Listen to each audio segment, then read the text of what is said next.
ስልኩን አነሳም። ከዛ በኋላ እሷ ቀጥ ብዬ ቤት ነው ሄድኩት። ቤት ነው አለ ደህና ነው ስላሉኝ በቃ ማወቅ እፈልጋለሁ ማየት እፈልጋለሁ እሱን ብዬ ቤት ሄድኩኝ። እነሱ ጋር እሷ ጋር ታጋ ከሄድኩኝ ስንት ጊዜ ሄጄ አላውቅም። ኦኬ አሁን አብርሃምን ለማየት ሄዳ ነው ቤዛ። አብርሃም ደህና ነው? ቤተሰብ እንዴት ናችሁ? ደህና ናችሁ ወይ? እንግዲህ አብርሃም ሲመጣ ድረስ እንግዲህ በትላንትና በሄርሜላና በብዙዬ ቪዲዮ መጥቻለሁ። ደህና ናችሁ? እንዴት ናችሁ? እና ልንገራችሁ እኔ በጣም ነው የገረመኝ። ዴቭ የሚባለው ምን እንዳለ ልንገራችሁ። ሩታም የራሷን ህይወት ነው የምትኖረው፣ ብዙዬም ሄርሜላም የራሷ ህይወት ነው የምትኖረው። ሰው የሚጎልብን ወንድማችን ነው። ወንድማችን የሆነ ነገር እንዲሆን አንፈልግም። የሚጎልብ ኤፍሬምም ቢሆን ወንድማችን ነው፣ እንዲጎልብን አንፈልግም። አያችሁ ባዳ ነው የሚባለው። ለካ እውነት ነው። ቤተሰብ ልጅን ወለዳችሁላቸው፣ ምንም አደረጋችሁ ምንም አደረጋችሁ፣ ባዳ ነው። የምሬ ነው ወላችሁ።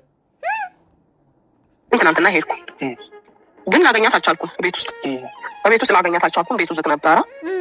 አብርሃምስ ከዛ በኋላ እንትን አልኩኝ። ለወንድሜ ደግሞ አላነሳ ሲለኝ የተገናኘ ነው ቆይቷል እና ስልክ ስደውልለት እያነሳልኝ ነበረ። ትናንትና ስደውልለት አያነሳም። በቴክስት እደውልልሻለሁ እህቴ አለኝ። እስካሁን ድረስ ይኸው ስልኩን እየጠበቁ አብርሃም ማለት ነው። ቤት ውስጥ የለም። ቤት ውስጥ አለ ከሉሌ ጋር እየተጫወተ ነው አልተባለም እንዴ? ያለሁኝ ገባ ማለት በቃ ቴክስት ብቻ ደላሉ ብቻ ነው ያለው። አሁን እለት ትናንትና ሄርሜላ መታ ነበረ። ሶ የሄርሜላን ቪዲዮ አስገባለሁ ትንሽ ቀጨብ አድርጌ እስከ 8 እስከ 9 ደቂቃ ምናምን እንትን ላሉ። ነገር ግን ትናንትና ሄርሜላ ራሱ መታ ነበረ። እኔ በጣም የገረመኝ ምንድነው ተቀለሽ ሄርሜላ ማለት ነው የሚያጠግብ እንጀራ ከምጣዱ ያስታውቃል። ገባሽ አይደለ? ምክንያቱም አንድ ወንድ ልጅ አስረግዞ የሚሮጥ ወንድ ልጅ ጋር ወይም ደግሞ የመጀመሪያ ሚስቱን የማያከብር ወንድ ልጅ ጋር እኛ ሴቶች ራሱ መገኘት የለብንም። ስናገብ ወንዶች ሞልቷል አይደል እንዴ? ቤተሰብ ወንድ የለም እንዴ ኢትዮጵያ ውስጥ?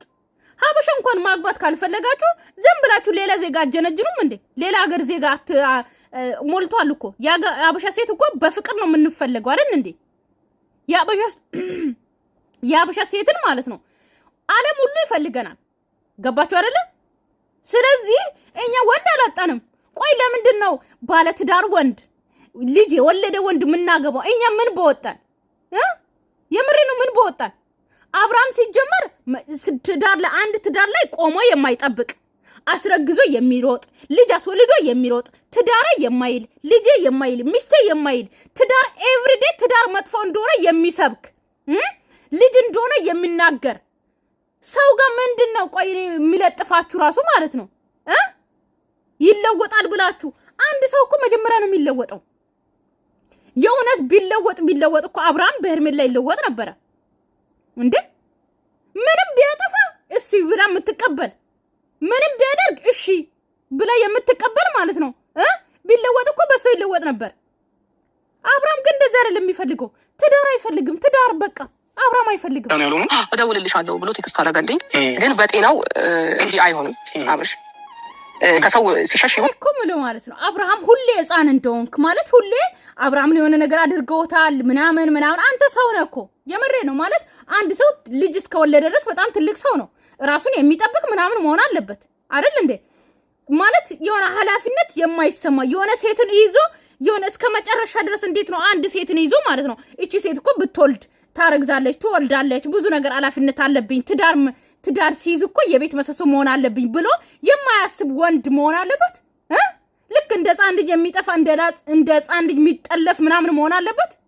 እንደ ህፃን ልጅ ሁሌ መታለል አለበት እንዴ? አንድ ሰው አንድ አይማርም እንደ ቤተሰብ? ስንቴ ነው አብርሃም የሚታለለው? ስንቴ ነው የሆነ ነገር ፋይል ተያዘበት ምን አይጠነቀቅም እንዴ? በየቦታው የሚዘረከከው በየቦታው የሚገኘው ለምንድን ነው? የሰው ልጅ አንድ ጊዜ አይማርም እንጂ ዝም ብሎ አይጠፋም አብርሽ። ምክንያቱም በፊትም ታውቀዋለህ ጊዜ ይፈልጋል። የሆነ ነገር ሲፈጠርበት ብቻውን የማሳለፍ ጊዜ ነው የሚወደው። የሆነ ነገር ለማድረግ ሲፈልግ ተናግሮ አያደርግም፣ ዝም ነው የሚለው። ግን በእንደዚህ መልኩ አይደለም። የአሁኑ ለእኔ ለየት ብሎብኛል። ቢያንስ እንኳን የሆነ ነገር ስለው ከኔ አይጠፋብኝም።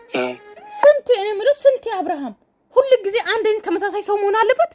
ራሱን አይጠብቅም፣ ራሱን አይለውጥም እንዴ? አሁን ግን ከአይኔ እንዲጠፋ የፈለጉት ለምን እንደሆነ አይገባኝም። ከኔ ጋር ሲገናኝ ነገሮችን እንትን እንደሚልባቸው ያውቃሉ፣ እንደሚበላሽባቸው።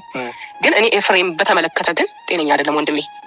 አሁንም ቢሆን አንተ ምን አንዳንዴ ሰዎች የማይገባቸው ወይ ደግሞ ሰዎች የማይረዱት ነገር አለ።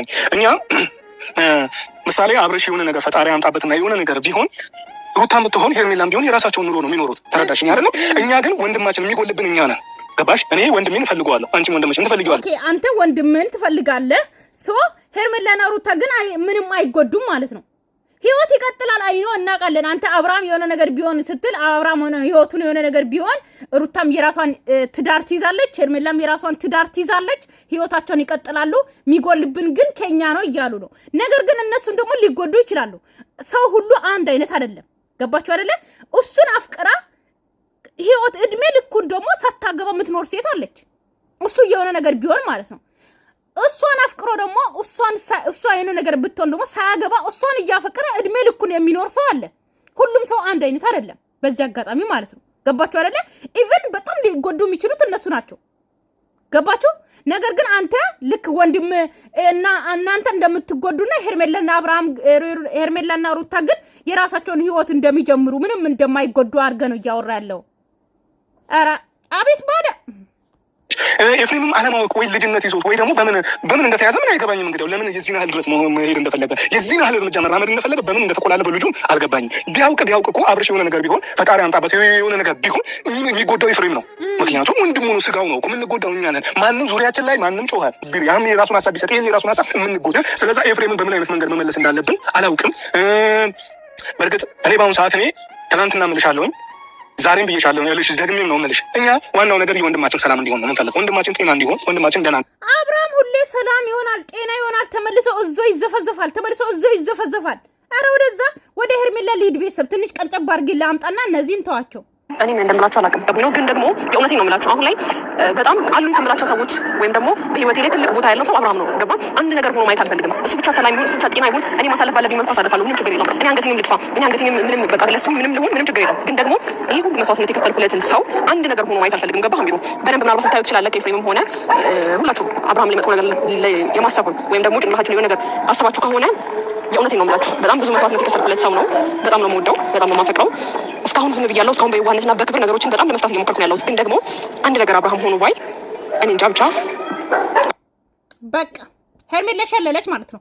ስለዚህ ይኸውላችሁ እንደውም ማለት ነው ልንገራችሁ፣ ሄርሜላ አብርሃምን ማለት ክዶሻል ከሩታ ጋር ሆነዋል ምናምን መባሏ ምንም አልደነቃትም። በዚህ አጋጣሚ ማለት ነው። ገባችሁ አይደለ? እሷን ጥሎ መሄዱ ጥሎሽ ሄደዋል፣ ከሩታ ጋር ሆነዋል፣ ከልጁ ጋር ጊዜውን እያሳለፈ ነው፣ አንቺን አይፈልግሽም፣ ፎቶውን አውርጂ ምናምን ብሎ ቢያወሩ ራሱ ማለት ነው ልንገራችሁ፣ እሷ አብርሃም ጥሏት መሄዱ ምንም አልመሰላትም። ነገር ግን ብዙ መስዋዕት የከፈለች ሰው ነው።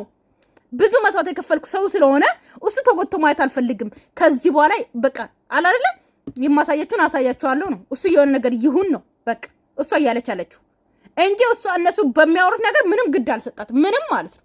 ትላንት ነው በጣም ከእሷ ጋር የሆነ አይነት ነገር ምናምን እንደዚህ አይነት ነገር ይኸውልህ በጣም የሚደብር ነገር ነው ያደረገው። በእርግጥ እሱ ለቤተሰቡ ውርደት፣ ለእሱም ቤተሰብ ውርደት፣ ለእኛም ቤተሰብ ውርደት አይነት ነገር ነው ያደረገው። በእርግጥ ምክንያቱም አብርሃምንም ጭምር ነው ያስገመተው። እሱ እንደዚህ አይነት ነገር አይደረግም። ምንም ይሁን ምንም የማታውቃትን ሴት ላይም እንደዚህ አይኮንም አይደለም። ይኸውላችሁ እኔ የምለው ማለት ነው አንዳንድ ሰዎች ምንድነው ከሩታ ጋር ስለታረቀ ምንድነው ምናምን ይኸውላችሁ መታረቅ ያለው መታረቅ አለ። ገባችሁ አይደለ? ማንም ሰው ትዳሩ ላይ ምንም አይነት ነገር ይፈጠራል።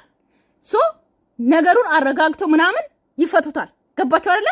አብርሃም ግን አመት ሙሉ ከሄርሜላ ጋር ሆኖ እዚህ ጋር አንድ ሴት ህይወት አበላሽቶ እዚህ ጋር ደግሞ ሄዶ ከአንድ ሴት ጋር መታረቅ ሳይሆን ለምን አንድ ሴት ህይወት ይበላሻል? ገባችሁ አይደለ? ትዳር ካልተስተካከለ እሱን ለብቻ ይሆናል፣ እሷን ለብቻ ትሆናለች። ወይም ደግሞ ሁለቱም ተነጋግሮ ልጃችን ማን ላይ እያሳደጉ መጨረሻ ላይ ሊታረቁ ይችላሉ። ግን እዚህ ጋር ለምን ሌላ ህይወት ያዘ? እዚህ ጋር ሌላ ህይወት ለምን ይዛል? ገባችሁ አይደለ? እዚህ ጋር ሌላ ህይወት ይዞ አስረግዞ ህይወት ላይ እየተጫወተ አይደለም። ወይ ደግሞ 10 ሴት ህይወት ላይ ተጫውቶ ተመልሶ እዚች ጋር መሮጥ አይደለም ትዳር ማለት። ገባችሁ አይደለ? ማንም ሰው እኮ ትዳር ላይ እኮ ነገር ይፈጠራል፣ ይታረቃሉ እኮ። የአብርሃም ደግሞ የተለየ ነው። እንደዛ አይደለም።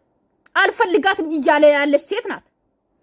ከዛ ደግሞ ሌላ ህይወት ይዣለሁ ብለ ሌላ ህይወት ሌላ ሴት ያስረገዘ ሰው ነው። ኧረ በስመ አብ የወንድም ሚስት ላይ ማለት ነው።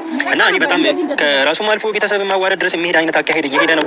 እኔ በሷ በኩል ስለመጣብኝ ነው እንደዚህ አይነት ነገሮችን ዝም ብዬ እየተቀበልኩ ያለሁት እንጂ አንዳንዴ በኮንፊደንስ 100% ደረቱን ነፍቶ እንደማያወራ ገብቶኛል። አዎ ምክንያቱም እኔ ገና ኤፍሬም ከቤት እንደወጣ ነው ሃማ የደወልኩለት ለአብርሃም እና ስደውል ስልክ አያነሳ ምናምን ከዛ ንግግሩን እንኳን እኔ በዛ ሰዓት በጣም ደንግጬ ስለነበረ ቪዲዮውን ሁላ ተመልሼ ያየሁኝ ነበርና እንዴት ነው ነገሩ ምን ሆነ መሰለክ ከዚህ በኋላ አብርሃም አጠገብሽ አይሆንም ከዚህ በኋላ አይርቅሽም ይርቅሻል አጠገብሽ አይሆንም እኔና አንቺን አብረን የምንሆነው ምናምን የሚለው ስለኔና ስለ ኤፍሬም ሳይሆን ጉዳዩ እኔ አብርሃም ከራቀኝ ኤፍሬም ጋር ምንም የሚያደርሰኝ ነገር የለም። ገባ ለዚህ የፈለኩት በአብርሃም ነው ሊታወቅ የሚችለው በአብርሃም ነው እኔ በቃ ቤተሰብ እንግዲህ ዛሬ አብርሃምን በጉጉት እንጠብቃለን። ስንት ሰዓት እንደሚለቀቅ አላውቅም። ሰላማችሁ ይብዛልኝ። ወዳችኋለሁ፣ አከብራችኋለሁ። ባይ ባይ።